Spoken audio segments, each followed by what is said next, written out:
எல்லாரும் எப்படி இருக்கீங்க? எல்லாரும் ரொம்ப நல்லா இருப்பீங்கன்னு நான் நம்புறேன். எஸ். என்னடா இவ காலைல எழுந்து ஃபோன காமிச்சிட்டு இருக்கா அப்படின்னு நீங்க பார்க்கறது எனக்கு கேக்குது.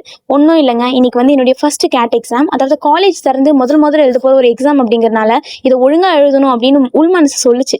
அதனால தமிழ் மொழி அப்படிங்கிறனால தமிழை இன்னைக்கு காலைல கொஞ்சம் இனிமையா ஆரம்பிக்கலான்ட்டு சீக்கிரமா எழுந்து படிக்க ஆரம்பிச்சிட்டேன்.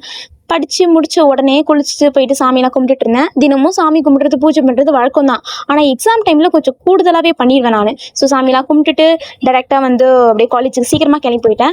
யூஸ்வலா தினமும் லேட்டாக தாங்க போவேன், திட்டு வாங்கிட்டே இருப்பேன். சரி இன்னைக்காவது கொஞ்சம் சீக்கிரமா போகலாம் அப்படின்னு சொல்லிட்டு சீக்கிரமா கிளம்பி போயாச்சு. ஸோ எக்ஸாம்லாம் முடிச்சுட்டு டேரெக்டாக வந்து ஸ்கில் கோர்ஸ் போய் அட்டன் பண்ண வேண்டியது இருந்துச்சு. ஸோ ஸ்கில் கிளாஸையும் அட்டன் பண்ணி முடிச்சோடனே அம்மா வந்து கால் பண்ணியிருந்தாங்க.